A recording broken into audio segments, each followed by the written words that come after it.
This series was funded by great viewers just like you over on Patreon. Check out the description or end of the video to hear how you can take part in making the show even more amazing.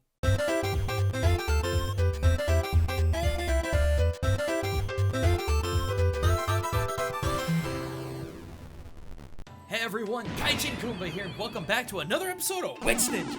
The series that looks at media's most popular Shinobi see which are good, which are bad. And today's kanji of questioning is one that I'm honestly surprised we haven't gotten to earlier.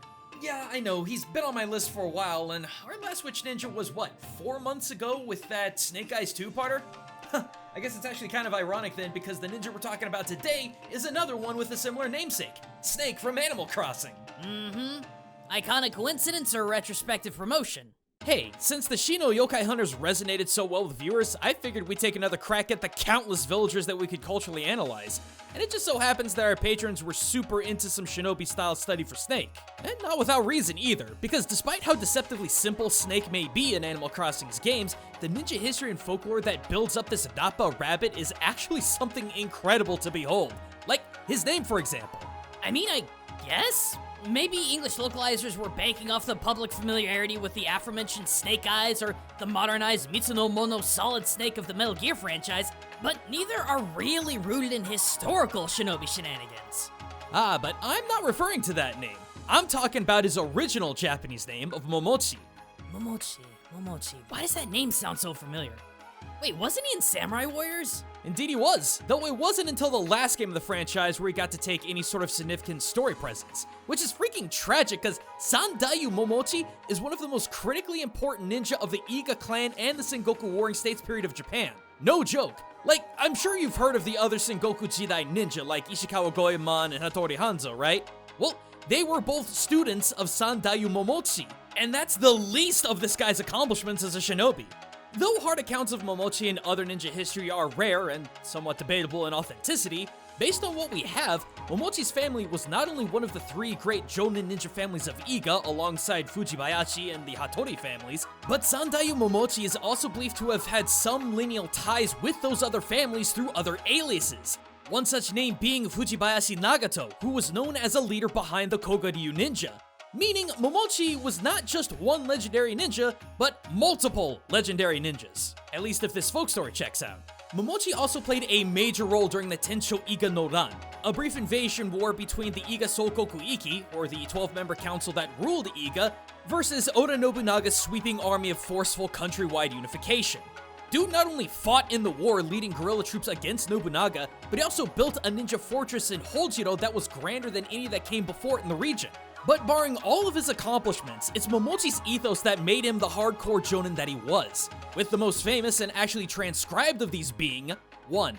Never underestimate your enemies, always assume that they're dangerous. 2. Learn to slide your weight and move your body fluidly if you want to dodge your attacker. 3. To achieve maximum efficiency, move the body as a unit, not by separate parts. 4. Colorful movements and flourishes are unnecessary. 5. Always attack vital and painful points. Use dodge and deception to get the right distance. 6. Do not try to fight a superior force with more force. Instead, deviate its action by moving in the direction of its force to arrest and break it with its own strength. 7. Never lose sight of the enemy, even after a successful counterattack. Expect the unexpected from him and you will survive.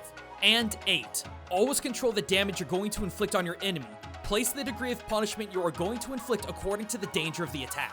Alright, that is pretty freaking ninja, but we can't just base authenticity on a namesake. After all, a name is one thing, but what about everything else about Snake Momochi? Well, I mean, there is the obvious. Yeah, he definitely blew, and as we always say, real ninja wear blue. But there's a lot more to Momochi's design than just our little inside joke. In New Horizons, you can actually see that he's got an underlayer of Kusari chainmail on. Which, despite the rarity of it being used, Ninja did use this kind of cheaper to produce armor for both mobility training and protection during inevitable skirmishes. And speaking of Kusari armor, oftentimes this armor was paired up with an equally cost-efficient Hachigane plate headband, a piece of armor that not only worked well for shinobi, because most of them didn't have a lot of money and had to make do on what they could create, but over time, this headplate became a massive ninja trope of the modern age, a trope that Momochi has been capitalizing on since the first Animal Crossing game. Finally, I think many of you may be asking, why a pink rabbit? I mean, granted, in Momochi's own biography in Pocket Camp, it states that he's the perfect ninja, except for the big pink ears that give him away every time. But I'd argue there's a massive counter-argument to his physical demeanor and species: Momochi's speed. Rabbits have an average base speed greater than most Olympic runners, with an average MPH of 35, while humans struggle to go fast enough to race cars in residential zones. And yes, I know we're dealing with fictional anthropomorphized animals here, but still, buns be speedy. We also absolutely see this need for speed reflected in Momochi's poster that's obtainable in New Horizons. Dude's absolutely bolting if those anime speed lines are to be believed. So why is all this important then? Because little was more important to a ninja than their ability to run fast and run far. Remember, a ninja's primary job was the obtaining and transportation of sensitive information. And you can't exactly carry that reliably down a populated road on horseback. Ninja would often have to take the roads less traveled to avoid being seen. Now, different groups had different methods of speed and endurance training. Togakure Ryu basic training, for example, involved running in high-toothed geta and long sprints carrying buckets of water. But the Iga Ryu, however, the ninja organization where Momochi gets his namesake from, had what's called the Ichiri, an exercise of running 2.5 miles with speeds that would allow a piece of paper to stay pressed against your face due to wind resistance. That would indeed take a speedy fellow. Mayhaps a speedy fellow whose species is known for being fast on their feet. See? I'm telling you, there's a lot to Momochi's design that pulls from all over ninja history. But to behold the bun and all of his physiological referencing is one thing. If I learned anything from that video we did on Shino a month back, it's that you gotta also look at the homes of Animal Crossing's villagers to understand their cultural heritage. So, let's have a quick look at the evolution of Momochi's domicile. It's actually kind of interesting because in the first and most recent iteration of the games, Momochi's house is really rural, for lack of a better way to put it. In OG Animal Crossing, he had a pond, a deer scare, and a lot of rocks. And in New Horizons, there's just tons of bamboo, a simple pot, and 3 kinds of plants. This all theoretically pulls back to the rural nature of ninja, particularly Iga ninja. I mean, Iga itself is surrounded by a lot of mountains and forests that shinobi would harvest for tools and capitalize on their geography for training. So this reflection in Momochi's house is pretty straightforward. However, in every other Animal Crossing in between, Momochi showcases more and more samurai aesthetic than anything, especially in New Leaf. Momochi has 2 circle banners, a samurai suit, and not 1 but 2 different kinds of katana that makes the whole ensemble look like a samurai general on a battlefield. And you might be thinking, what? Why so samurai? Well, I can't with hard evidence claim what I'm about to say is the reasoning behind the interior design, but despite popular discourse, samurai and ninja were not mutually exclusive. And I don't mean they just work together, I mean in many cases samurai were ninja and vice versa. In a lot of cases, historically speaking, anyone who acted with sneaky intent could be labeled as a ninja, samurai included. But I think the biggest source of this misconception comes from the aforementioned Tensho Iga War, where the most powerful representation of samurai law and ethics were marching all over the guerrilla fighting Iga Sokoku Iki. But the fact of the matter is, Iga had samurai too. In fact, Hattori Hanzo Masanari, the eventual leader of Iga's ninja, was himself a samurai. So honestly, I'd argue, given the time and place Momochi's aesthetics come from, having a samurai aesthetic in his home is actually far more ninja than you might realize. Now with all that being said, there's one last thing to call into question when it comes to Momochi and Animal Crossing: his Pocket Camp event. Yeah, for those of you who still play the game after New Horizons release, remember about 7 months back when this was all going down? Not only did Momochi finally have his own cookie line of furniture, but there was also that big event where you could run around the maps collecting ninja-themed gyroidites. Or maybe you were a horrible weeb like myself and bought a few packs of them, but don't judge, because those gyroids went to craft a huge slew of ninja furniture and gear. All of which I had to at least get access to so I could put this video together. As far as Momochi's cookies went, yeah, that all looked really cool, but ninja they ain't. The stealthy ninja outfit is anything but, while with its mix of bright red bands, yellow moon, and purple logo on top of a black base, yeah, that ain't bleeding into a night sky, buddy. The over-the-shoulder stealthy katana is an age-old ninja trope that got its start with theoretical methods for samurai carrying swords on their back over long journeys to evenly distribute sword weight, not a quick, easy, and stealthy way to draw a blade for a ninja. The large ancient scroll was literally just a 6-foot scroll, which, why? There was also the luminous throwing stars, which, luminous. Again, why?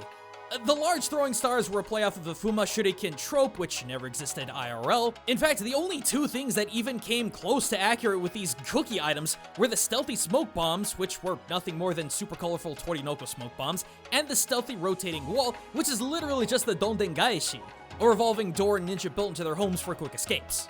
Nah, it's the actual event items is where it's at, starting with the clothing. For more of the male-oriented stuff, you had both blue and black shozoku with hachigane as well. Though, I think the red accents would make a ninja actually stand out, and the same can be said about the, quote, red stealth scarf. Though, to be fair, I think that whole long scarf trope with ninja actually came from Shinobi's actual Zuki, a 10-inch wide, 6-foot long cloth that predominantly was used as a mask to cover the ninja's face, but with cloth that long, I'm sure that mask would have some leftover material. And you can see this kind of trope in a lot of other pop media ninjas, like Hiryu Strider. But for the more feminine clothing, notice how the kanzashi ponytail wig and the stealth dress look far more fashionable and somewhat noble. You might think that's kind of out of place when it comes to ninja clothes trying to blend in with things, but this is actually surprisingly accurate. See, the advantage that female intel gatherers had over their male counterparts was the ability to apply to be maids, servants, concubines, or even wives of the house they were targeting for information. Thus, it was real easy for them to eavesdrop or catch useful gossip about the Homort's residence. And should another shinobi need to make their way in to steal something or some other such job, they already had a contact on the inside. Therefore, theoretically, having female clothing be more feminine and lavish compared to the male dress isn't so historically inaccurate. Lastly, let's quickly go over some of the shinobi furniture that you can make during this event. After all, this was all being provided by Momochi. There's the balanced training pond, which I don't think Ninja had a training course that was this developed. I mean, it's got shuriken branding for crying out loud. But the way that the course is built and used doesn't seem that out of the ordinary for Ninja to train out in the wild. There's also a little bamboo tube sticking out of the water below, and you know that that's someone working on their Suito no Jutsu. Next is the flying ninja kite, which if you're any longtime viewer of our videos, you know where this thing comes from. The Koga Ninjutsu Gokuhi, a tale of Koga ninja exploits from the Akutagawa family, forefathers of the Koga clan proper. Apparently they had a ninja from the family named Genzo who flew on a kite to drop fire down on a castle that Minamoto no Yoshie was sieging during the 3 Years' War in 1080. And that really is the only example of past documentation about ninjas on kites, though historians do have their doubts when it comes to this book's authenticity. Then there's the running fortress wall, which in my humble opinion is pure aesthetic. I've yet to see any sort of running or walking exercise done by ninja that would capitalize on wall running in this way. Most exercises are either about conserving your energy or being extremely mindful about how you place your feet. I don't know why I said that. While editing this video, I tripped over a few examples of Heiko Kankaku no Kuren, or sense of balance training.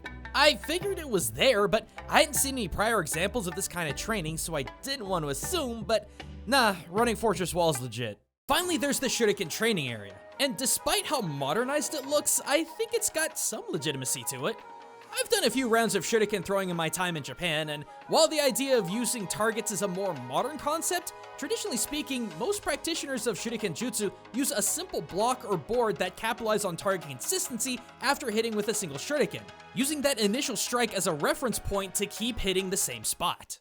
Well then, I guess I missed all that in the throes of dumping hours into New Horizons. Don't worry, I know you're not the only one. But in any case, Snake, Momochi, whatever you want to call him, might just seem like another overly cute, overly processed villager, but the history and folklore used to construct him conceptually is so incredibly dense.